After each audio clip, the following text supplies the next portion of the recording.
Assalamualaikum warahmatullahi wabarakatuh. Yang kami hormati Bapak Kepala PT SMP Negeri 8 Pinrang serta rekan-rekan sekalian yang berbahagia. Alhamdulillah kembali kita dipertemukan dalam kegiatan yang sangat kami harapkan dapat terwujud, yakni diseminasi modul 1.4 budaya positif bagi kami calon guru penggerak angkatan 8 atas nama saya sendiri Nur Laila dari sekolah sini UPT SMP Negeri 8 Pinrang bersama rekan kerja saya Bapak Muhammad Faisal dari UPT SMP Negeri 2 Pinrang.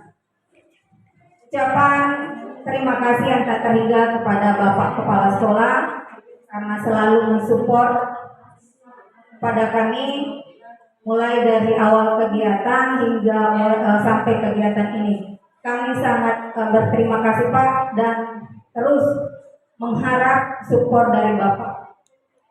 Begitu pula rekan-rekan guru, saya sangat berterima kasih, sangat terharu ketika baru saya ungkapkan sekarang ada setiap pengumuman, setiap tahap nama kami lolos dan alhamdulillah ada ucapan dari teman. Itu merupakan bentuk dukungan dan motivasi yang sangat tinggi bagi saya. Meski sebenarnya mengikuti program guru penggerak ini adalah satu tantangan dan satu kewajiban bagi saya untuk menyebarkan hal yang positif kepada rekan-rekan.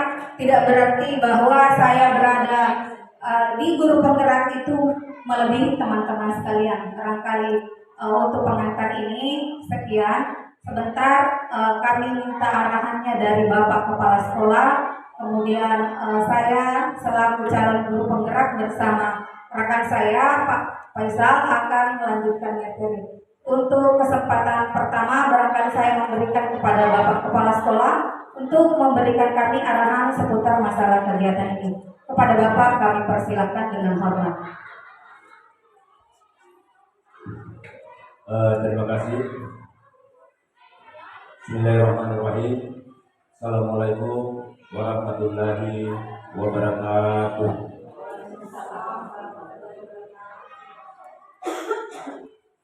Bapak Ibu Dewan Guru yang saya hormati dan kedua calon atau sudah kedua calon guru penggerak angkatan 8 yang telah hadir di sekolah kita ini dalam rangka istilahnya diseminasi modul yang pernah dia lakukan. Bapak Ibu-ibu khusus teman-teman guru SMP Negeri 8, jadi selalu saya ingatkan bahwa kegiatan guru penggerak ini adalah sebuah kegiatan yang kita harus ikut di dalamnya, karena kita berada pada masa itu. Jadi masa ini adalah masa untuk guru penggerak. Oleh Menteri Pendidikan dicanangkan itu mulai dari tahun berapa sampai nanti 2024. Jadi mau tidak mau kita memang harus ikut di dalamnya. Dalam artian ikut ya paling tidak seperti saat sekarang ini teman-teman yang lain yang belum sempat mendaftar yang mengikuti dulu apa-apa yang kita harus lakukan di dalam kurikulum mereka ini yang akan dilakukan oleh para guru penggerak. Oleh karena itu ibu-ibu sekalian, bapak-bapak, ibu-ibu sekalian, maaf bapak-bapak, pada saat ini Pak saya kalau enggak ibu-ibu menjadi sekarang ada bapak-bapak, jadi saya harus ikut lagi bapak-bapak ibu-ibu. Ya. Jadi kurikulum kita ini, apalagi kita nanti di sekolah kita ini kita sudah mau terapkan juga, otomatis paling tidak ada sedikit pengetahuan, ada sedikit pengalaman yang kita dapatkan baik melalui pembacaan atau melalui diskusi bersama dengan Ibu Lela, misalnya, karena kebetulan di sekolah kita ini ya kita bisa terapkan di sekolah. Syukur alhamdulillah, selama kita masih pada tahun ajaran ini, kita mulai masuk sekolah, sudah ada beberapa praktek-praktek baik yang kita terapkan kepada kita sendiri dan kepada anak-anak kita, para siswa kita itu. Jadi sekali lagi saya mau nyatakan bahwa kita ini hari ini kita bertemu ini hanya memberikan motivasi kepada teman-teman sekalian, teman-teman guru, yang pada motivasi itu intinya adalah bagaimana melaksanakan program pemerintah, dalam hal ini adalah kurikulum merdeka di sekolah kita. Saya kira inilah Bapak-bapak Ibu bahwa saya dan pada hari ini kegiatan diseminasi dinyatakan dibuka dengan resmi. Terima kasih Bapak-bapak Ibu, dan sekali lagi mohon kita ikuti kegiatan ini dengan saksama. Ya, kalau perlu ada diskusi kecil, khususnya menyangkut apa yang nanti dibicarakan. Terima kasih. Assalamualaikum warahmatullahi wabarakatuh. Terima kasih Pak atas arahan dan petunjuknya. Baik teman-teman, langsung saja kami akan coba melakukan diseminasi, yakni menyebarkan pemahaman dan penerapan pengalaman budaya positif. Saya kembali bersama rekan saya akan berbagi materi. Ada beberapa materi yang harus dan wajib kami sampaikan kepada rekan-rekan. Yang pertama, perubahan paradigma belajar, kemudian ada disiplin positif, nilai-nilai kebajikan, kebutuhan dasar manusia, motivasi perilaku manusia, posisi kontrol guru, keyakinan kelas, dan segitiga restitusi. Untuk kali ini barangkali materi lebih lanjut akan dibawakan oleh rekan saya. Ya, jadi ada 3 materi nanti.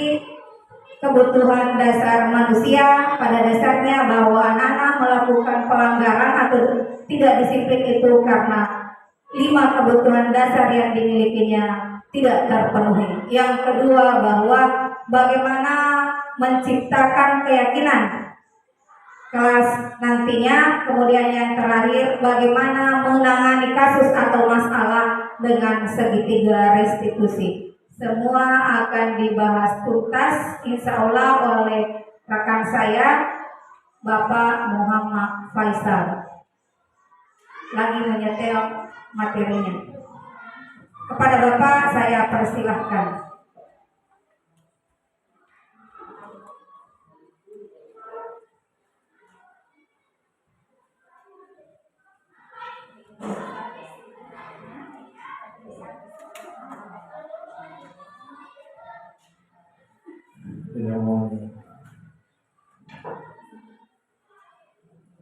Bismillahirrahmanirrahim. Assalamualaikum warahmatullahi wabarakatuh. Salam sejahtera buat kita semua. Pertama-tama saya ucapkan terima kasih kepada keluarga besar SMP Negeri 8 yang menerima saya untuk selanjutnya berbagi dengan bapak-bapak sekalian dan bapak ibu sekalian tentang apa yang kami peroleh dalam pendidikan dan pelatihan selama mengikuti pendidikan guru penggerak. Jadi kami sampaikan bahwa sebenarnya kami bukan bahwa hebat dalam hal ini, kami hanya ingin berbagi. Yang kedua, ini adalah tugas wajib yang kami laksanakan untuk berbagi. Kenapa saya tidak laksanakan di SMP 2? Karena Ibu Nurlela lebih menguasai saya. Ini tentang penguasaan.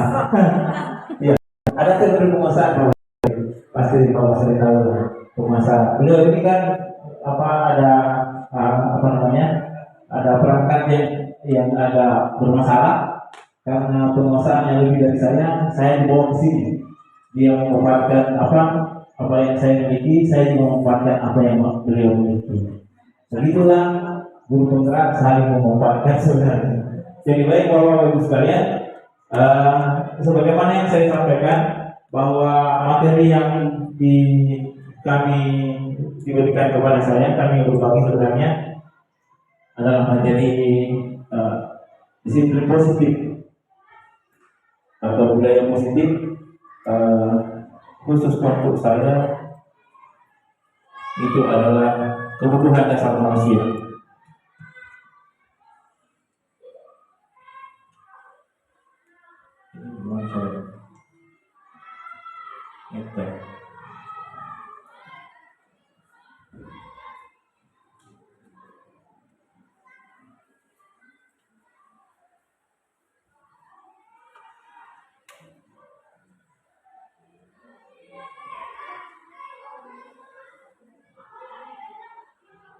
Oke, baik. Ini tentang kebutuhan dasar manusia. Teman-teman barangkali sudah pernah dengar bahwa menurut KKBI itu kebutuhan dasar itu adalah sesuatu yang dibutuhkan, yang diperlukan. Kemudian Abraham Maslow mengatakan bahwa kebutuhan sebenarnya itu adalah menjadi alasan terbentuknya motivasi. Jadi menurut Abraham Maslow bahwa segala sesuatu yang kita lakukan di dalam kehidupan ini, termasuk siswa-siswa kita, itu karena ingin memenuhi kebutuhannya. Sama dengan anak-anak kita di kelas, ada yang lompat-lompat, ada jikrak-jikrak, dan ada sebagainya. Sebenarnya kita cap mereka sebagai siswa nakal, padahal sebenarnya menurut Abraham Maslow dengan teori hierarkinya, mereka hanya berusaha menguasai ataupun memenuhi kebutuhan mereka. Maka mereka kelihatan nakal. Maka supaya supaya bisa menuntut mereka, kita kenali dulu kebutuhan apa yang diperlukan oleh anak-anak kita. Nah, sekarang menurut William Glasser, ini teori dulu, ada 5 kebutuhan dasar kita. Yang pertama bertahan hidup, itu kesehatan, rumah dan makanan. Kemudian ada kasih sayang, rasa diterima oleh teman-teman sebagai dalam keluarga, pasangan hidup dan seterusnya. Kebebasan, kebebasan dalam menentukan pendapat, kemudian kesenangan, mencari kesenangan, bermain dan tertawa dan seterusnya. Saya persingkat saja. Ini ada video. Baik, menjaga kami.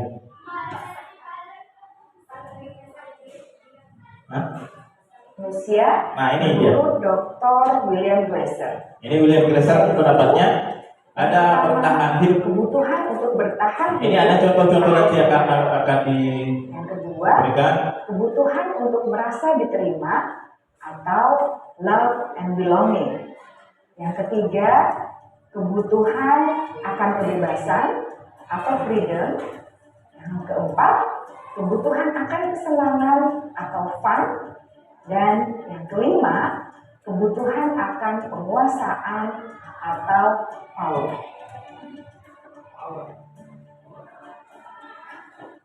Kebutuhan dasar yang pertama. Nah, ini ada contoh yang ditayangkan kebutuhan dasar untuk siswa kita misalnya. Iya, tidak terjadi makan. Kesehatan, rumah, dan makanan. Kebutuhan biologis sebagai bagian dari proses ini reproduksi, kebutuhan biologis adalah reproduksi sebenarnya. Jadi reproduksi itu adalah kebutuhan juga sebenarnya. Merasa aman juga termasuk dalam kebutuhan ini. Nah, termasuk siswa kita akan merasa aman dan nyaman pada saat mereka tidak di dalam kelas kita. Agar murid dapat belajar dengan baik, kebutuhan mereka akan merasa aman, pangan, sandang, dan papan harus terpenuhi. Bagaimana mungkin mereka dapat belajar dengan baik bila mereka datang ke sekolah dengan perut yang lapar atau bila rumah mereka kebanjiran? Nah, itu dia kebutuhan dasar. Kebutuhan ini meliputi Nah, keinginan sekarang kebutuhan kedua, berhubung dengan orang lain. kasih sayang. Kita ada interaksi antara sosial antara orang-orang sekitar kita. Dan Kemudian saya lanjut lagi kebutuhan kebersamaan. harus diberi kesempatan untuk membuat pilihan dan bertanggung jawab atas pilihan yang mereka telah ambil. Ya, jadi dalam apa menuntut siswa kita, Bukan berarti kita tidak membiarkan boleh mereka mengarahkan atau melakukan memaksakan saja tentang mereka pilihan yang mau. mereka ambil. Silakan Melainkan sesuai dengan apa pilihan mereka. mereka kesempatan Kemudian siswa kita bertanggung jawabkan. menyuarakan pendapat mereka dengan percaya diri dan memberi mereka kesempatan untuk mencoba hal-hal yang baru.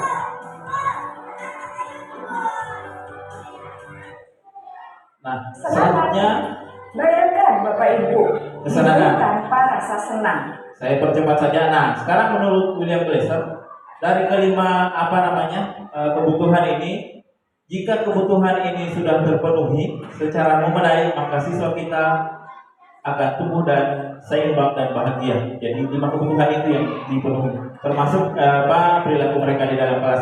Sebaliknya, jika kebutuhan tidak terpenuhi, maka seseorang akan mengalami emosi negatif. Itulah yang kita lihat, yang kita kenali dengan siswa nakal. Emosi negatif seperti bosan, sedih, kecewa, dan melakukan perbuatan yang bertentangan dengan nilai-nilai kebajikan. Itu yang siswa kita yang kita kenali dengan siswa nakal. Nah, sekarang kita perhatikan kasusnya ini. Kira-kira dari 5 kebutuhan tadi, kebutuhan apa yang tidak terpenuhi dari siswa yang satu ini? Saya persilakan nanti berpendapat. Silakan diperhatikan videonya. Nah, itu kan biasanya siswa kita seperti itu. 姐姐，你赶快写，你现在写，我就是不用写了。老师，我肚子痛。 Kemudian selanjutnya biasanya siswa kita mengeluarkan alasan-alasan tertentu terhadap perilaku yang sementara dilakukan.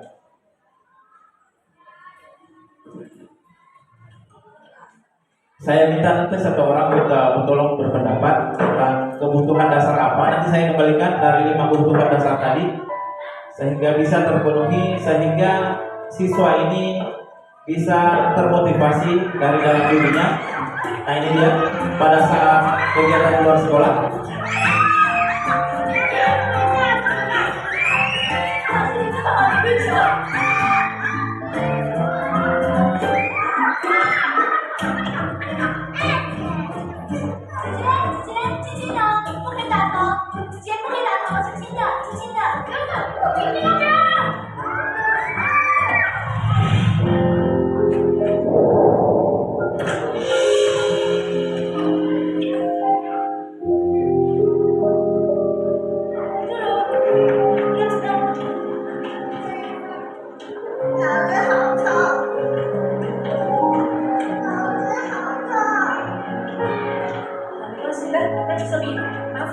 Jadi yang kita cari nanti yang sesuai laginya. Kira-kira kebutuhan dasar apa yang tidak terpenuhi sehingga melakukan hal-hal seperti ini.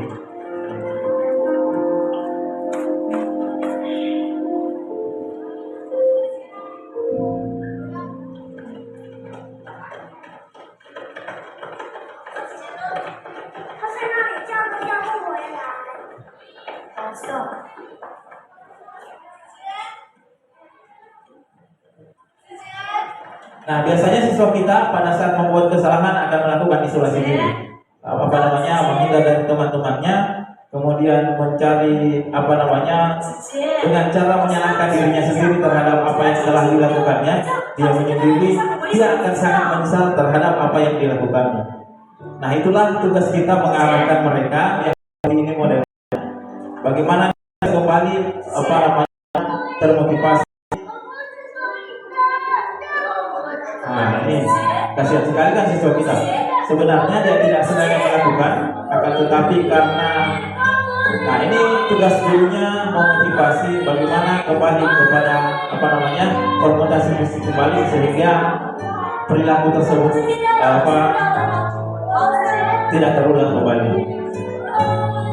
Oke, baik. Dari situ saya kembalikan dulu saya kembalikan dulu ke ini dia. kira-kira dari 5 kebutuhan apa yang tidak terpenuhi sehingga siswa yang ada di film tadi melakukan hal-hal sebenarnya tidak ingin dilakukan, akan tetapi tanpa sengaja dilakukan. Silakan Ibu. Silakan. Assalamualaikum warahmatullahi wabarakatuh. Mungkin yang di sini yang tidak didapat dari siswa itu rasa kasih sayang dan rasa terima kasih. Rasa diterima, kasih sayang dan rasa diterima. Seperti saya sebenarnya. Ya. Oh, kurang kasih sayang. Kasih sayang. Iya, satu pendapat Bu. Barangkali kurang kasih sayang sehingga dia melakukan hal-hal, dia butuh perhatian, melakukan hal yang seperti itu. Ada pendapat lain barangkali? Jadi dari film yang tadi menurut Ibu kasih sayang kurang sehingga butuh perhatian. Jadi di lingkungan sekolah kita, di dalam kelas kita itu terdapat banyak hal-hal yang barangkali membuat siswa kita akan melakukan hal-hal yang menurut kita anggap sebagai kelakuan nakal biasanya. Kita menjudge mereka bahwa ini nakal dan seterusnya. Ada pendapat lain? Kalau tidak, saya lanjutkan lagi materinya. Ada Pak Sarun? Baca dulu, silakan baca dulu. Terima kasih. Mari berikan kesempatan kepada kami melihat video yang ditampilkan oleh Pak Faisal tadi. Itu karakter siswa. Kita kembali ke karakter siswa kita masing-masing. Kalau kami di foto di sini dalam semua, kami panggil lari, berbagi, sini, masih ngeyel, sini kita, masih ngeyel. 3, kabur. Jadi kembali ke karakter, karena kita karakter anak bugis terlihat, semakin disayang, semakin berubah. Maaf, itulah yang kami dapatkan, karakter-karakter siswa yang ada di sekitar lingkungan kami di sini, Pak Faisal. Mungkin Pak Faisal orang di sini juga tahu karakter yang di sini. Semakin disayang, mereka diminta. Semakin disayang, semakin di atas. Pak Cucu lagi. Malah biasa kasih teman-teman guru itu, ya muncullah kata-kata yang tidak enak dari anak.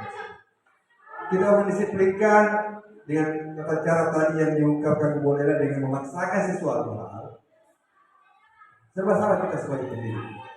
Mau ke manajer, mau ke teman untuk membuat kebahasan atau apapun susah karena karakter siswa kita. Betul lah, kita sudah berapa cara kita lakukan tidak terjadi karakter siswa. Kita tahu mungkin di Korea sana mungkin karena lingkungan sekitar mereka, maaf kita kembali ke lingkungan pergaulan mereka terbiasa. Kita lingkungan kita di sini. Apabila anak-anak kami di sini di apalagi berbagi, malah orang tuanya biasa tersinggung, malah demi kepada mereka. Inilah salah satu fenomena atau hambatan kami sebagai pendidik di lingkungan disebutkan apa mungkin sama di sekolah. Itu saya kasih bawa Pak Faisal, karakter siswa dan ada hubungannya dengan lingkungan di sekitarnya. Terima kasih. Assalamualaikum warahmatullahi wabarakatuh. Baik, terima kasih atas pendapat Pak Syarul, sangat luar biasa. Itu juga saya rasakan sebenarnya di sekolah saya. Jadi ada pendapatnya Pak Kepala Sekolah tadi, kenapa terlambat masuk? Karena saya melihat memang fenomena seperti itu. Saya berpandangan begini Pak, itu yang disampaikan pada saat kita berkolaborasi dengan beberapa orang di pada saat ada namanya kolaborasi, kita berkolaborasi termasuk fasilitator yang menyampaikan dan itu sudah kasus-kasus seperti itu sudah disampaikan.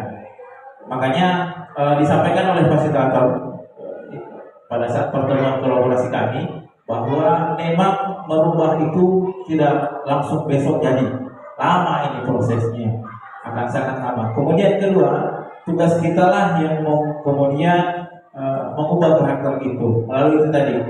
Nah, menurut fasilitator, kalau ini tidak berhasil minggu depan, memang kadang-kadang tidak bisa kita ambil posisi manajer langsung. Bisa kita akan menghukum dulu barangkali, hari ini menghukum 2 kali, 3 kali dan seterusnya. Setelahnya itu barangkali bisa dirubah perlahan-lahan ke teman dan seterusnya sampai manajer. Jadi makanya menurut yang kami dapatkan dalam materi, tidak bisa memang bahwa hari ini kita terapkan, tahun depan kita sudah kita sudah tuai, karena begitulah visi. Makanya setiap masing-masing kita itu memiliki visi itu lama baru bisa tercapai. Akan tetapi ini mau kita biasakan kepada kita semua, termasuk di sekolah saya juga sama begitu juga lari-lari anak kalau disuruh, pas disuruh lari sama juga. Cuma kita berusaha memperbaiki. Kemudian kedua, dilakukan kolaborasi. Jadi begitu kolaborasi dengan orang tua dan seterusnya, bahwa akan ada seperti ini. Barangkali itu Pak Calup, ada kolaborasi antara guru dan lingkungan sekolah, bagaimana caranya menciptakan yang seperti ini. Karena kita sedikit-sedikit memang dilapor lagi. Ada rekan saya kemarin dilapor sama polisi, luar biasa. Ada lagi yang dikasih keluar untuk menyelesaikan itu. Baik, kemudian yang kedua, selanjutnya ada 2 untuk kita dalam rangka pemenuhan kebutuhan. Tadi ada beberapa yang sudah disampaikan Ibu Nurlela. Saya ada 2 saja. Pembuatan keyakinan kelas, kemudian kedua segitiga restitusi. Untuk pembuatan keyakinan kelas, biasanya kalau kita mengajar, itu kita lakukan yang namanya kontrak belajar. Pada saat awal pelajaran kita biasanya lakukan kontrak belajar. Tetapi yang sekarang itu dirubah lagi jadi keyakinan belajar, keyakinan kelas. Dulu kita kenal kontrak belajar, awalnya kita kenal dengan tata tertib kelas. Yang membedakan antara keyakinan dengan tata tertib dan dengan istilahnya kontrak belajar. Kalau kontrak belajar itu ada kata-kata negatif, dilarang buang sampah, dilarang datang terlambat. Kalau keyakinan kelas itu mereka kita diinginkan untuk membuat kalimat-kalimat positif. Nah sekarang, mengapa keyakinan kelas? Nilai-nilai kebajikan bukan pada keyakinan seorang akan memotivasi diri sendiri. Jadi kita mau memotivasi siswa kita dari dalam dirinya bahwa ini betul-betul bermanfaat buat saya. Contohnya sederhananya begini. Kalau kita pergi menggunakan helm karena ingin menggunakan helm karena peraturan, itu kan menggunakan helm peraturan. Kita menggunakan helm karena peraturan. Biasanya peraturan itu kita hanya takut merasa tidak nyaman kalau peraturan. Nanti kita ditilang, kita membayar lagi dan seterusnya. Saya cari surat-suratnya saya di mana pada saat kita ditilang itu namanya peraturan.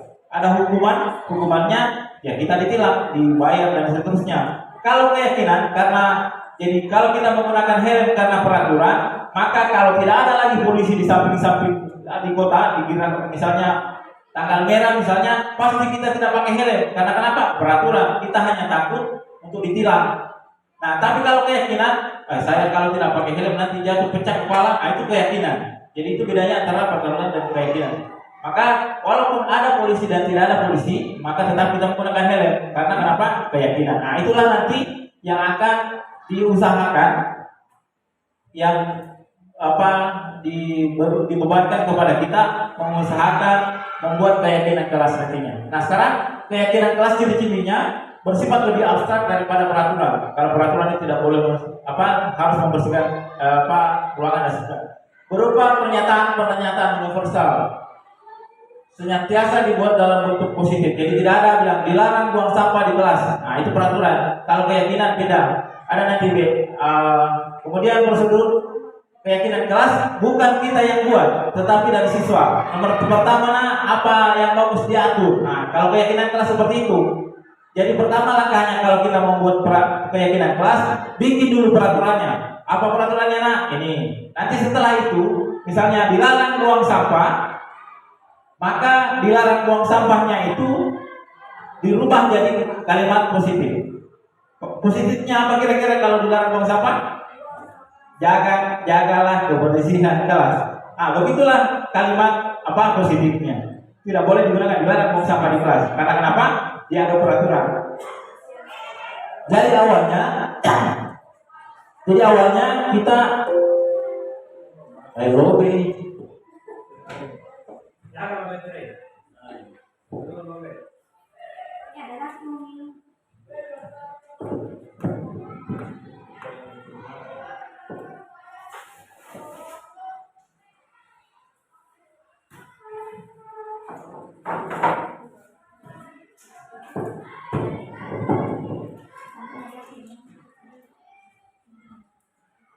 Oke, baik, saya lanjutkan. Setelah peraturan umum menjadi keyakinan kelas, maka jumlahnya akan berkurang. Jadi kalau tata tertib atau peraturan kelas itu biasanya banyak. Kalau keyakinan kelas tinggal sedikit. Nah, sekarang ini contohnya, contoh keyakinan kelas. Bekerja sama menjaga kebersihan kelas. Bahasanya seperti itu, keyakinan kelas. Jadi di kelas kita, tapi ini diambil dari peraturan dulu. Misalnya tadi dilarang buang sampah. Mana dulu? Nih, menjaga menetapkan tempat waktu dahulu tidak di sini. Ini dia. Bekerja sama menjaga kebersihan kelas. Tidak, bahasanya tidak lagi dengan dilarang buang sampah. Tepat waktu dan aktif di kelas. Nah, ini contoh sederhana untuk keyakinan kelas. Nah, saya pindah ke segitiga garis posisi. Yang terakhir, segitiga garis posisi itu adalah ini dikembangkan oleh John Gosset pada teori kontrol dari William Glasser. Suatu proses dialog dijalankan oleh guru untuk orang tua dapat menghasilkan siswa yang mandiri dan bertanggung jawab. Jadi kalau kita menemukan pelanggaran di siswa kita gunakan segitiga restitusi dulu, menstabilkan identitas, validasi tindakan salah, menanyakan keyakinan. Nanti ada contoh videonya. Ini menstabilkan identitas. Bagaimana caranya menstabilkan identitas siswa kita? Pertanyaan-pertanyaan yang biasa diajukan, kalau kita mau stabilkan dulu, buat salah itu tidak apa-apa nak. Kemudian tidak ada manusia yang sempurna. Untuk menstabilkan perasaannya. Apalagi pada saat siswa kita melakukan pelanggaran supaya dia stabil perasaan, pertanyaan-pertanyaan inilah yang kita buat. Saya juga pernah melakukan kesalahan seperti itu. Kita bisa selesaikan ini. Misalnya ada pelanggaran. Bapak Ibu tertarik mencari, Bapak Ibu tidak tertarik mencari siapa yang salah. Jadi kita tidak cari yang salah. Kita mau perbaiki ini. Nah, itulah menstabilkan siswa kita. Jadi segitiga pertama di dasar itu kita stabilkan dulu siswanya. Kemudian kedua, validasi tindakan yang salah. Pertanyaan-pertanyaan yang biasa diajukan, kamu bisa saja bertindak lebih gegabah dari itu. Maksudnya, kamu bisa lebih gegabah dari, misalnya dia memukul temannya. Kamu bisa lebih gegabah mencederai dan seterusnya. Kemudian kamu melakukan karena pertahankan sesuatu yang penting bagimu. Kemudian mungkin kamu bisa pelajari satu pilihan yang lebih efektif dari itu. Ini kemudian yang terakhir menanyakan keyakinan. Itulah tadi keyakinan kelas tadi yang kita buat. Sebagai keluarga kelas, apa yang kita yakini? Itu tadi yang kita buat. Tidak saling menghargai. Dan awalnya kita buat keyakinan kelas dulu. Nah, pada saat terakhir kita tanyakan keyakinan kelas yang mana yang kita langgar sehingga kita melakukan perlakuan seperti ini, pelanggaran seperti ini. Gitu ya. Lanjut.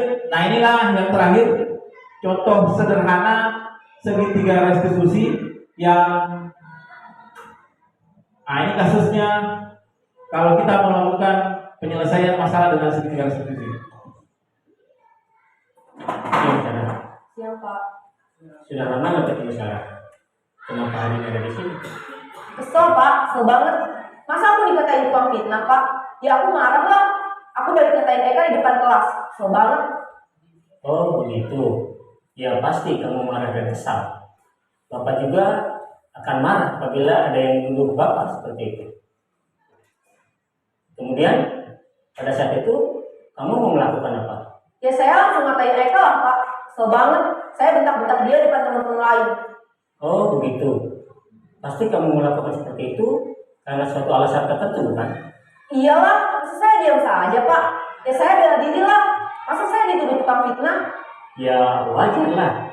Mempertahankan harga diri itu sesuatu yang penting buat kamu. Untung kamu tidak bertindak lebih gegabah lagi. Hanya membentak-bentak. Iya, Pak. Untung saya masih bersabar dan hanya membentak saja. Sudah gemes padahal. Saya pasti bela diri lah. Ya pasti ya. Tapi kamu memilih untuk tetap bertahan dan bersabar. Kamu memilih untuk tidak berbuat lebih parah lagi, bukan? Iya. Nah, sekarang coba kita lihat lagi tindakan kamu yang bentak-bentak Eka di kelas. Tindakan kamu itu kira-kira sesuai dengan keyakinan kelas atau prinsip kamu tidak? Enggak lah, Pak. Capek, Pak, jadi pemarah. Jadi keyakinan atau prinsip mana yang kurang sesuai dengan keinginan kamu? Ya, saya sebenarnya sangat menghargai orang lain. Mungkin saat itu saya menjadi emosi, jadi tidak menunjukkan sikap itu. Kamu meyakini tidak? Menghargai orang lain itu penting buat kamu. Yakinlah, Pak. Iya, setuju. Kita harus saling menghargai. Namun, ada juga keyakinan yang kita sepakati yang perlu kita jalankan apabila kita sedang marah, bukan? Ya, saya bisa lebih proaktif, mulai dengan diri sendiri. Saya bisa jadi lebih bersabar, mengambil waktu jeda untuk berpikir mau apa selanjutnya. Kira-kira kamu bersedia memperbaiki masalah ini tidak? Bersedia, Pak. Kalau kamu memperbaiki masalah ini, kamu akan menjadi orang seperti apa? Saya akan menjadi orang yang bertanggung jawab kali ya, Pak. Dan senantiasa proaktif. Iya, menurut kamu bagaimana rasanya menjadi orang seperti itu? Ya nyaman lah, bangga bisa bersabar dan menahan diri. Baiklah kalau begitu. Yuk kita pikirkan bagaimana memperbaiki masalah ini.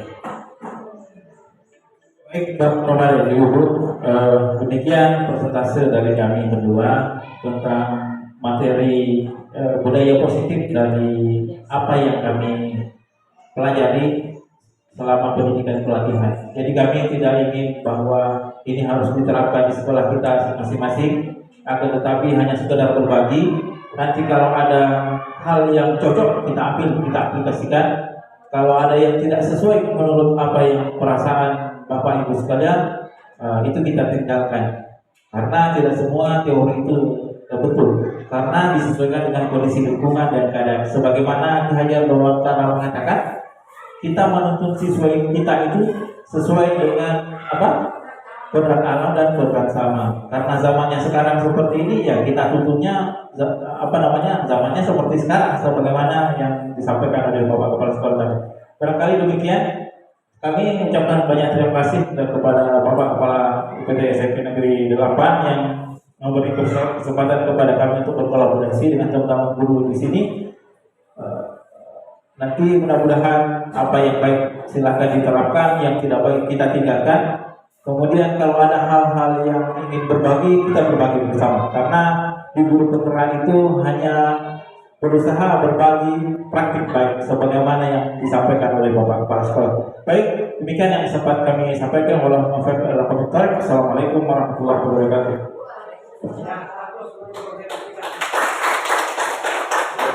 Barangkali untuk kesempatan pertama saya akan membawakan beberapa materi, tentunya tidak terlepas dalam keyakinan bahwa rekan-rekan semua dalam keadaan nyaman.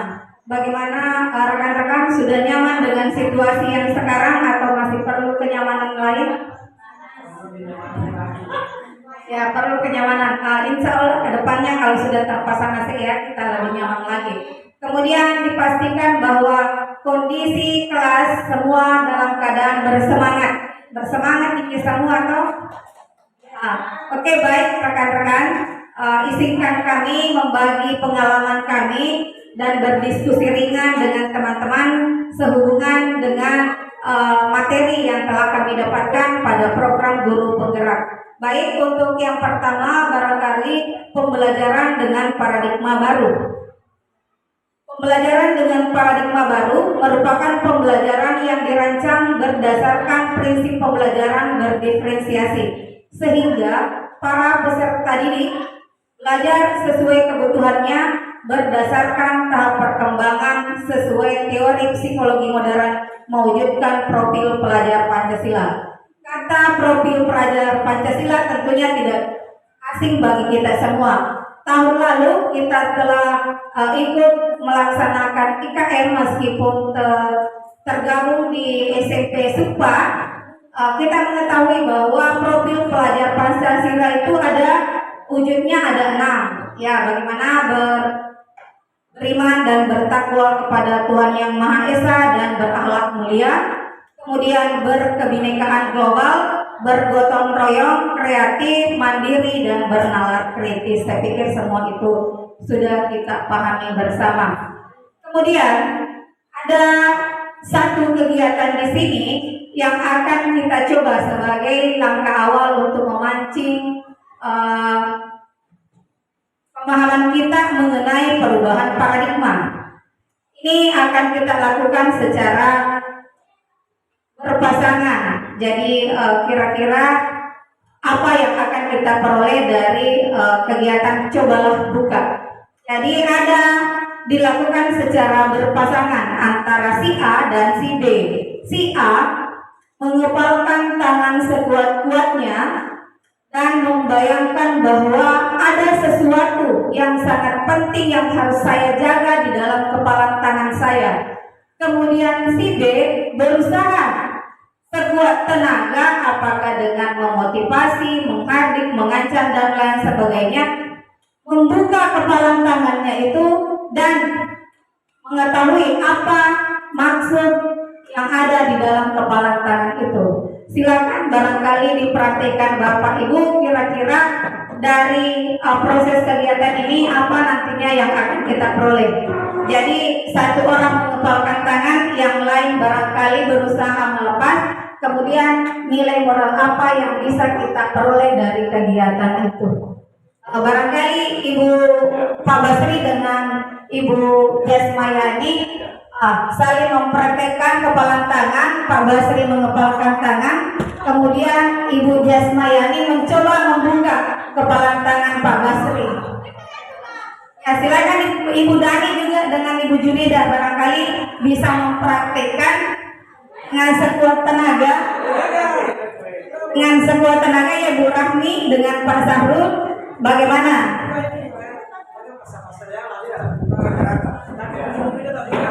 Ya, pokoknya dengan ujung-ujungnya apakah terbuka atau tidak itu nanti Anda yang bahasakan. Ini terkait mengenai perubahan paradigma kita, bagaimana kita bertindak ke anak didik kita nantinya. Ya, sudah ada. Ya, kita hentikan. Waktunya hanya kurang lebih 2 menit. Kira-kira apa yang ada di benak kita ketika terjadi proses antara membuka dan memaksa itu?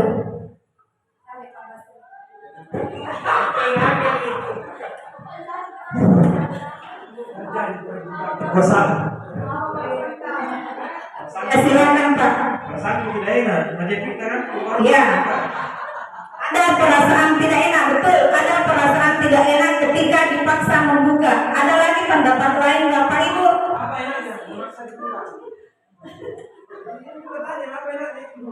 Ya baik, kita ambil titik kesimpulannya karena kita dibatasi waktu. Itulah yang terjadi antara guru dengan murid. Kita ketika murid kita mengharapkan sesuatu yang ada dalam murid itu harus apa keinginan kita bisa tadi mengambil dari genggamannya itu bukan ini. Jadi menurut pandangan ilusi bahwa yang kita lakukan selama ini bagaimana memaksa anak kita untuk melakukan sesuai dengan instruksi kita ada di sini. Jadi dari tadi kegiatan itu ada ilusi, beberapa ilusi mengenai miskonsepsi tentang teori kontrol. Yang pertama, ilusi guru mengontrol murid. Tadi mengontrolnya dalam artian ini harus terbuka, mau tidak mau harus terbuka. Kemudian ilusi bahwa semua penguatan positif efektif dan bermanfaat. Tadi misalnya kegiatan memaksa itu atau membujuk, kita mengupayakan bagaimana anak-anak supaya melakukan apa yang kita kerjakan. Dan ternyata semua itu dianggap tidak maksimal. Kemudian ilusi bahwa kritik membuat anak-anak merasa bersalah, misalnya dinasihati dan lain sebagainya, untuk mampu menguatkan karakter juga dianggap tidak efektif. Kemudian ilusi bahwa orang dewasa berhak memaksa. Ketika kita menganggap diri kita bahwa kita adalah orang tua dan anak-anak kita adalah anak kita, ada unsur bahwa anak ini harus mengikuti saya. Ternyata pandangan itu atau ilusi itu tidak efektif. Sekarang ada teori yang diperkenalkan, bagaimana kita mengubah paradigma stimulus respon pandangan siswa ke pendekatan teori kontrol. Ada realitas kebutuhan kita sama, ternyata kita harus memandang bahwa kebutuhan kita itu berbeda. Kalau anak ini butuh ini, ternyata anak sini butuh yang berbeda dengan yang lain. Kemudian semua orang melihat hal yang sama, ternyata setiap orang memiliki gambaran yang berbeda. Kemudian kita mencoba mengubah agar orang berpandangan sama dengan kita. Pada teori kontrol yang harus kita kerjakan, kita berusaha memahami pandangan orang lain tentang dunia. Jadi kita tidak memaksakan orang melakukan pandangan yang sesuai dengan pandangan kita. Kemudian yang sering kita lakukan di sekolah adalah perilaku buruk siswa dilihat sebagai sebuah kesalahan. Ternyata menurut teori kontrol, semua perilaku yang dilakukan itu memiliki tujuan. Apakah nantinya anak-anak melakukannya dengan negatif, tapi yang jelas bahwa semua perilaku buruk itu memiliki tujuan. Kita nanti lebih jauh akan membahas. Kemudian orang lain bisa mengontrol saya. Contoh, anak-anak kita bisa kontrol, ternyata itu pandangan yang keliru. Yang mengontrol anak-anak kita adalah diri mereka sendiri. Kalau kita yang mengontrol itu sifatnya sementara. Kemudian saya bisa mengontrol orang lain. Posisi guru ini. Jadi kita bisa mengontrol anak-anak tak. Padahal yang diharapkan itu teori kontrol kita tidak bisa mengontrol anak-anak kita. Kemudian pemaksaan pemaksaan ada pada saat rujukan gagal. Kemudian yang diharapkan adalah kolaborasi antara, artinya diskusi antara siswa dengan guru. Kemudian model berpikir menang kalah. Kalau saya begini, berarti anak-anakku menganggap saya kalah. Itu teori itu lagi, ilusi itu kita tinggalkan. Kita berpikir bagaimana supaya kita menang, anak-anak juga merasa menang. Jadi tidak ada istilahnya menang kalah. Kemudian beranjak dari kegiatan tadi, perubahan paradigma, kita mencoba mengenali kegiatan itu, perubahan itu dalam bentuk disiplin positif. Di sini bisa kita baca bahwa pada dasarnya disiplin berasal dari kata disiplina yang artinya belajar.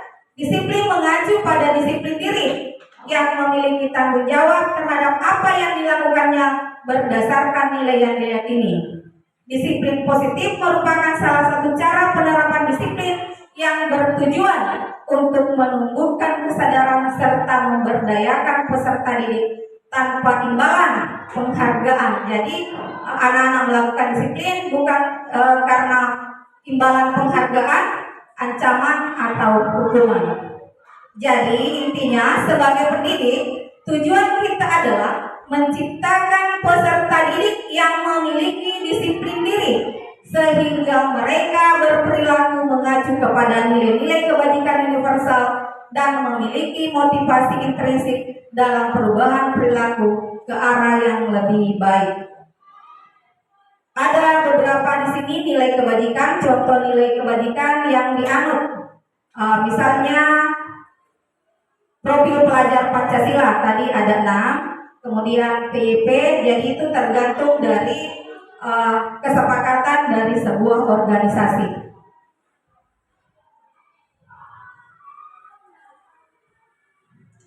Kemudian kita masuk ke motivasi perilaku manusia.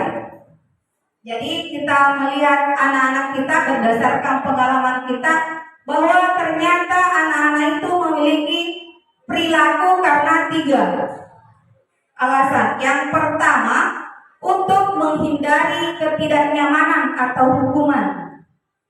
Ya, jadi untuk menghindari ketidaknyamanan atau hukuman. Yang kedua, untuk mendapatkan imbalan atau penghargaan dari orang lain, misalnya pujian dari gurunya atau hadiah dari gurunya. Kemudian yang ketiga, untuk menjadi orang yang mereka inginkan dan menghargai diri sendiri dengan nilai-nilai yang mereka percaya. Dan tentunya yang ketiga ini yang kita harapkan ada pada diri anak kita. Dari ketiga motivasi yang ada, kira-kira di sekolah kita ini motivasi manakah yang paling banyak kita jumpai pada murid kita? Ada yang bisa ini pun seputar pengalaman kita. Dari ketiga motivasi tadi, anak-anak berbuat karena takut dihukum, anak-anak berbuat karena ingin mendapat pujian, atau sudah tampak anak-anak berbuat karena kesadaran sendiri. Kira-kira ketiga motivasi ini, motivasi mana yang dimiliki anak-anak kita di sekolah kita? Ada yang ini tadi Bu Haji Rukma, saya tahu di benak Anda sudah banyak pengalaman yang Anda mau sampaikan.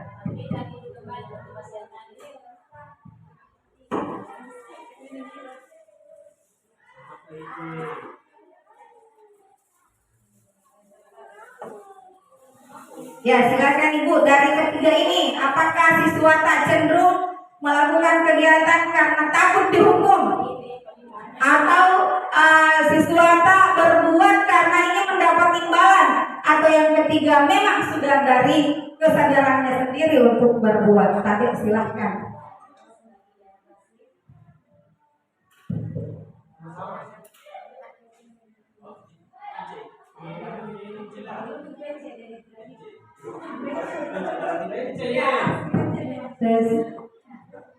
Terima kasih atas kesempatan yang diberikan. Kalau menurut saya berdasarkan pengalaman saya selama mengajar, jadi yang jelas sebagian ya, ada sebagian karena adanya hukuman sehingga dia mau melaksanakan apa yang kita inginkan. Itu ada sebagian siswa, kemudian ada juga sebagian siswa selalu ingin dipuji atau penghargaan dari orang lain. Kemudian sebagian juga berdasarkan kesadarannya sendiri. Jadi seperti itu. Jadi misalnya dalam satu kelas itu karena memang berbagai karakter yang kita hadapi, jadi ketiga-tiganya ini ada dalam satu kelas. Saya kira demikian. Makasih Bu Haji. Bagus sekali umpan baliknya. Sekarang kita melihat ke persentase. Kira-kira yang terbanyak mana dari ketiga motivasi ini? Saya minta kesediaan barangkali Ibu Junida karena sering sekali berkaitan dengan anak-anak kita. Silakan Ibu. Terima kasih. Terima kasih. Assalamualaikum warahmatullahi wabarakatuh. Waalaikumsalam warahmatullahi wabarakatuh. Kalau yang selama ini di kelas saya itu mungkin sekitar 20% yang sadar diri untuk menyelesaikan tugas-tugasnya, lalu sekitar 20% juga yang memang harus selalu kita selalu harus di up dengan memberikan iming-iming penghargaan, dengan memberikan tepuk tangan, dengan kadang-kadang menyebutkan nama mereka sebagai contoh bahwa ini yang sudah berhasil menyelesaikan tugasnya, dan sisanya itu sekitar 60% itu adalah yang mengerjakan untuk menghindari ketidaknyamanan atau hukuman. Jadi kalau di kelas selama ini rentangnya sekitar itu 20%, 20% dan 60% kalau di kelas saya. Terima kasih Ibu, sangat baik. persentase yang ditampilkan. Bagaimana Bapak Ibu sepakat dengan pendapatnya Ibu Junaida? Saya pikir melihat kenyataan di lapangan bahwa begitulah kenyataan anak kita. Mudah-mudahan setelah kita semua memahami bentuk pengalaman dan sharing pendapat untuk mengenai budaya positif ini, sudah 100% atau kurang sedikit anak-anak kita berbuat untuk karena keyakinannya sendiri. Ya, dari ketiga motivasi yang ada, sudah tadi ya. Kemudian lanjutannya, strategi apa yang selama ini Anda terapkan untuk menanamkan disiplin positif pada murid-murid Anda? Bagaimana hasilnya pada perilaku murid-murid Anda? Nilai kebajikan apa yang Anda berusaha tanamkan pada murid Anda di kelas di sekolah Anda? Jadi ketika tadi anak-anak berbuat karena hukuman, anak-anak berbuat karena penghargaan, kemudian anak-anak berbuat karena diri sendiri, strategi apa yang kita lakukan sehingga anak-anak itu melakukan hal itu? Barangkali Pak Sahrul bisa memberikan pendapatnya. Tabit, Pak. Terima kasih atas kesempatan yang diberikan kepada kami. Pertanyaan dari bahwasannya di antara 3 jenis motivasi dan aplikasinya sekarang bagaimana?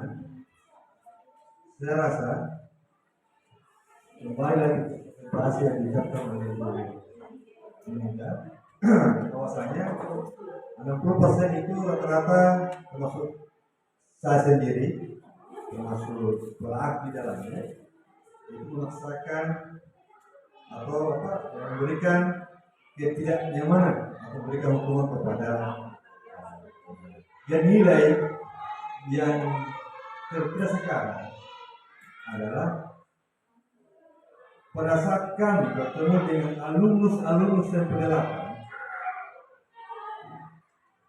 dengan melakukan hal yang kali hukuman ini, mereka selalu takut kepada kami. Ada Pak ini, ada Ibu ini, karena hal ini masuk dan efek. Itu terang Bapak Ibu. Iya, kalau saya ketemu dengan alumni kami di luar, dia takut untuk bersosialisasi dengan kami keluar, karena efek dari apa yang telah kami jalani di sekolah. Itu. Di antara 3 ini, yang pertama saya kasih mulai saja. Terima kasih Pak atas umpan balik dan pengalaman yang telah. Ya, pada dasarnya kita semua melakukan hal yang sama. Kemudian dengan alasan yang bagaimana? Alasan untuk mendisiplinkan anak. Tidak ada kegiatan, tidak ada motivasi yang kita lakukan kepada anak selain untuk mendisiplinkan anak. Ternyata paradigma baru mengatakan bahwa tindakan yang selama ini kita lakukan kurang tepat. Diperkenalkanlah sebuah istilah ya dari beberapa cara menanamkan disiplin pada anak, yaitu hukuman dan penghargaan. Ada satu cara lain yang dianggap lebih baik dari penanaman nilai disiplin, yakni restitusi. Dikenal dengan istilah restitusi. Apa itu Bapak Ibu? Yakni menciptakan kondisi bagi murid untuk memperbaiki kesalahan mereka sehingga mereka bisa kembali pada kelompok mereka dengan karakter yang lebih kuat. Adapun nanti dengan istilah segitiga restitusi untuk menyelesaikan masalah nanti akan lebih jauh dibahas oleh rekan saya. Ciri restitusi yang membedakan dengan program disiplin lain: 1. Restitusi bukan menebus kesalahan, namun untuk belajar dari kesalahan.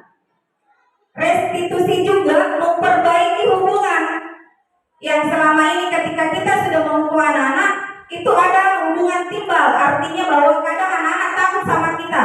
Jadi mereka berbuat karena takut. Tetapi restitusi ini memperbaiki hubungan.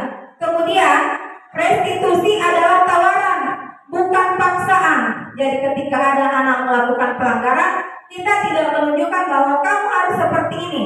Kita tawari alternatif atau mereka berinisiatif sendiri untuk memperbaikinya. Kemudian restitusi menuntun untuk melihat ke dalam diri. Jadi anak-anak diberikan kesempatan untuk merefleksi dirinya. Kira-kira saya melakukan ini karena dasar begini dan saya akan memperbaikinya. Kemudian restitusi mencari kebutuhan dasar yang mendasari tindakan. Karena diyakini dalam teori ini bahwa pada dasarnya anak yang melakukan ketimpangan atau tidak disiplin karena tidak tercapainya sebuah kebutuhan dasar yang ada pada dirinya. Mengenai kebutuhan dasar juga nanti, kebutuhan dasar manusia apa saja yang harus terpenuhi sehingga anak-anak tidak melakukan hal yang melenceng akan dibahas juga lebih jauh dari teman kami. Di sini diperlihatkan perbedaan hukuman konsekuensi dengan restitusi. Kalau hukuman tidak terencana tiba-tiba, kemudian murid tidak tahu apa yang terjadi atau tidak dilibatkan. Misalnya masalah kita sering jumpai masalah potong rambut. Di sini kan tidak berarti itu bukan hukuman ya, karena kita sudah ada take kontra dengan anak sebelumnya. Tetapi hukuman di sini anak-anak tidak tahu, langsung saja potong rambutnya. Kemudian bersifat satu arah, tidak pernah disampaikan, tidak ada tawar-menawar antara guru dengan siswa. Kemudian berupa hukuman fisik atau psikis. Kemudian konsekuensi terencana, ya mungkin yang banyak kita lakukan di sekolah ini adalah konsekuensi terencana atau disepakati sesuai aturan. Kemudian murid tetap dibuat tidak nyaman. Ya, mau tidak mau harus lakukan, nyaman tidak nyaman pokoknya harus. Kemudian sikap guru selalu memonitor murid. Ya betul ya Bapak Ibu, kita lihat terus anak-anak sudah potong rambut itu, belum pick up. Ya, jadi berdasarkan teori ini, hukuman dan konsekuensi itu dianggap belum maksimal. Seperti tadi ada istilah restitusi. Ya, untuk posisi kontrol guru ada di sini. Sebelum kita semua merefleksi diri kita, termasuk diri saya sendiri, 5 posisi kontrol guru di sini. Guru sebagai penghukum, guru pembuat merasa bersalah. Jadi kita anak-anak supaya anak-anak tadi diapakan yang ada supaya dia merasa salah. Kemudian ada juga guru yang memperlakukan siswa selayaknya teman.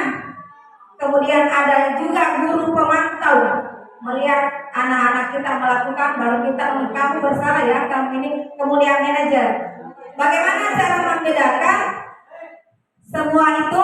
Mari kita menonton bersama. Kira-kira di posisi mana saya berada? Saya kayaknya di posisi. Ya silakan tunjuk tangan nanti Bapak Ibu.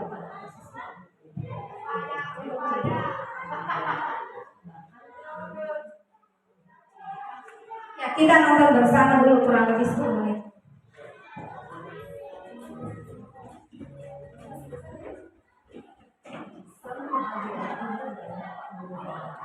Dalam penerapan disiplin positif restitusi, salah satu program yang dikembangkan adalah 5 posisi kontrol.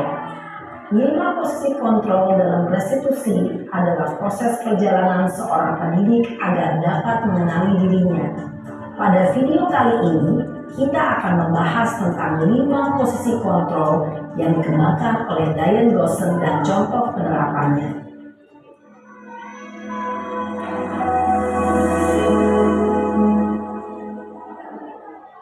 5 posisi kontrol itu adalah 1.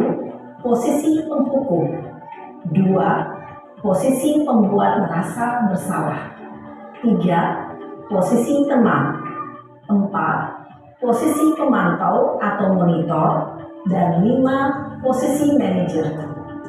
Untuk lebih memahami kelima posisi tersebut, Mari kita saksikan kasus Naren yang terlambat hadir 20 menit di sekolah dan melihat bagaimana kelima posisi kontrol dalam menghadapi masalah tersebut.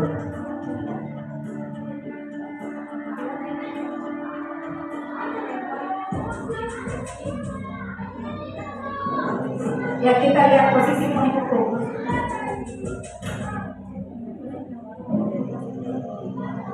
Naren! Sini kamu! Selamat pagi Bu. Selalu terlambat. Kamu deh, pasti terlambat. Maaf Bu, saya Apa? Apa coba? Alasan kamu apa lagi?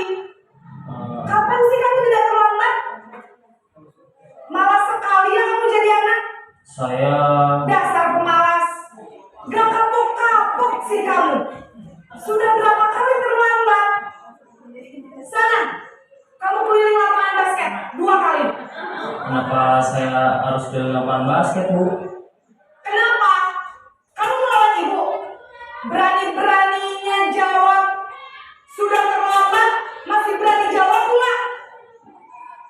Sekarang, keliling lapangan basket 5 kali sekalian. Biar kapok. Cepat. Pergi sana ke lapangan basket. Posisi penghukum biasanya berbicara dengan nada tinggi, menghardik, menunjuk-nunjuk, menyakiti, dan menyindir. Hukuman bisa berupa fisik maupun psikis. Ibu dan bapak guru hebat. Dampak yang terjadi pada murid ketika guru berada pada posisi penghukum adalah murid cenderung akan memberontak, bahkan menyimpan dendam.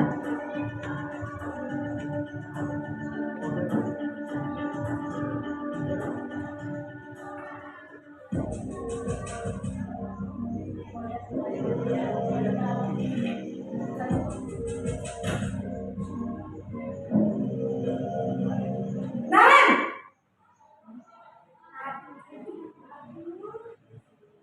Selamat pagi Bu. Naren. Kamu kenapa terlambat lagi, nak? Ya Tuhan, Naren. Kamu senang ya bikin ibu susah ya? Kalau kamu terlambat lagi, nanti ibu yang ditegur bapak kepala sekolah, nak. Disangka ibu tidak bisa membina kamu. Duh, gimana ini? Maaf Bu. Duh, Gusti Naren. Kamu suka ya kalau ibu ditegur bapak kepala sekolah? Terus, sekarang ibu harus tulis apa yang di buku absen? Ini kamu sudah sering terlambat loh. Ibu harus apa coba? Maaf Bu. Maaf sekali. Ya sudah, lain kali jangan bikin ibu susah lagi ya, nak ya. Ibu tidak akan kuat lagi kalau kamu begini terus. Bisa jantungan kalau ibu ditegur bapak kepala sekolah. Sana cepat kelas. Maaf ya Bu. Maaf sekali. Posisi pembuat rasa bersalah berbicara dengan nada tenang, cenderung lembut. Namun kata-kata yang diutarakan membuat murid merasa menjadi orang yang gagal, memandang buruk dirinya sendiri, merasa tidak berharga, dan tidak sanggup membahagiakan orang lain. Ketika guru mengambil posisi pembuat rasa bersalah, murid akan menganggap dirinya yang bersalah dan ia akan menyimpan emosi negatif tersebut di dalam dirinya.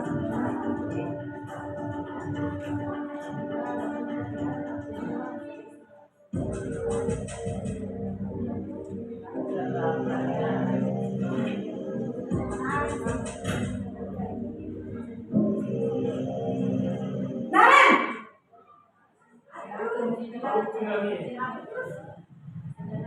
Selamat pagi Bu. Wah, sudah jam berapa ini, nak? Terlambat lagi ya, sayang. Iya Bu. Habis ibu saya lupa bangunkan saya Bu. Kamu malah menyalahkan ibu kamu. Kamu bukannya anak yang larinya paling kencang. Kok terlambat sih? Iya Bu. Saya memang terlambat bangun tadi. Jadi biarpun saya lari kencang, tetap gak kejar Bu. Ya sudah, sana. Nanti lain kali larinya lebih kenceng lagi ya, biar gak terlambat lagi. Bikin seneng ibu, demi ibu. Bisa kan? Bisa, Bu. Ya sudah, sana masuk kelas. Ibu beresin urusan absen kamu. Kamu ini ada-ada saja. Dalam posisi teman, guru berbicara dengan nada suara ramah, akrab, cenderung bersenda gurau untuk menjaga suasana tetap santai. Murid akan merasa senang, aman, dan akrab dengan guru. Identitas yang tercipta adalah identitas sukses atau berhasil. Namun, perlu diingat, karena ini masih dorongan eksternal, maka ada faktor ketergantungan dari murid kepada orang tertentu. Di sini guru absennya, sehingga di lain waktu murid bisa berperilaku baik, namun hanya kepada orang-orang tertentu saja.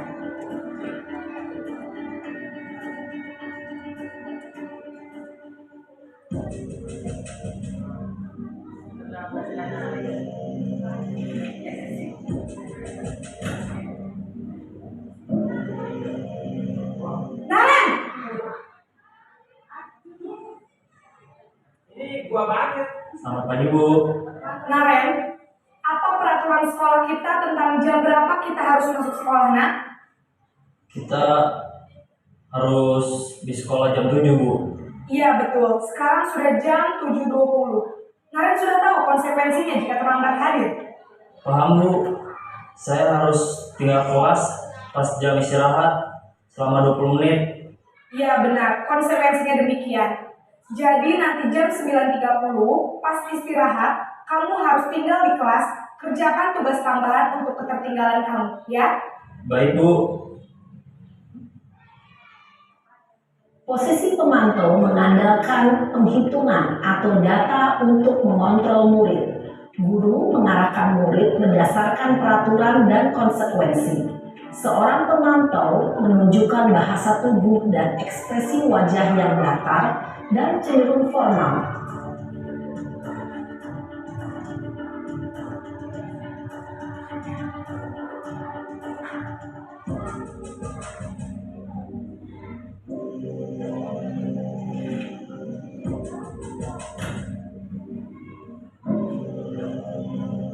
Naren!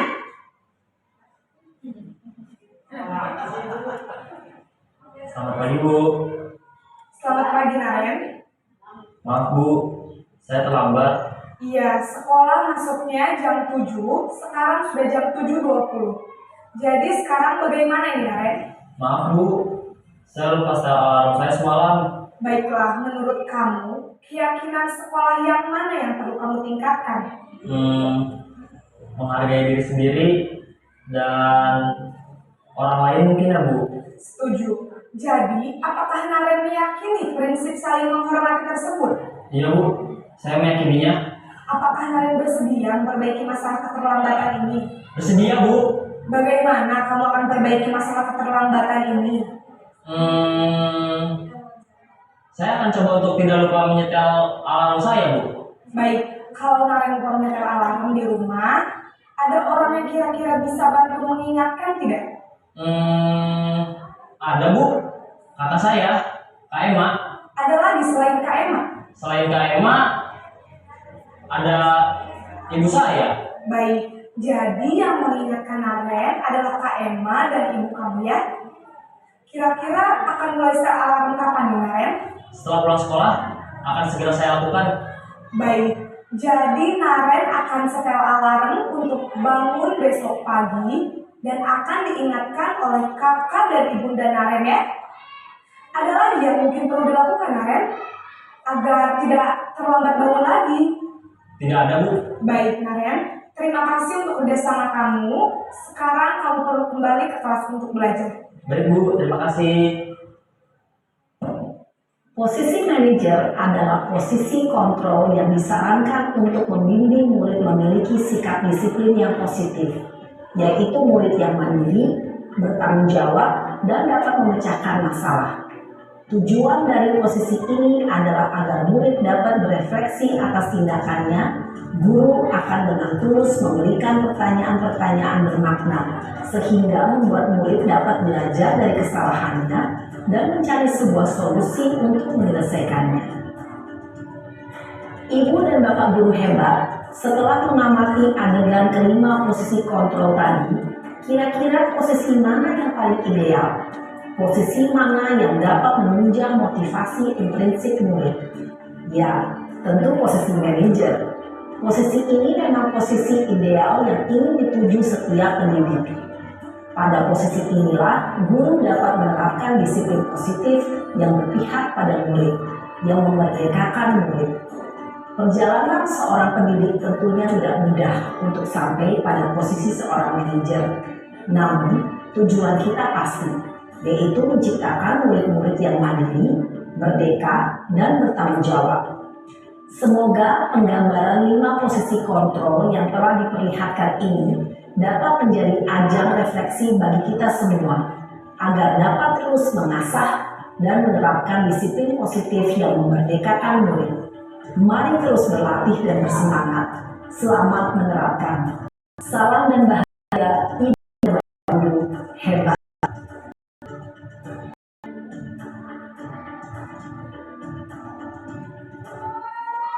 Bagaimana rekan sangat menginspirasi bukan?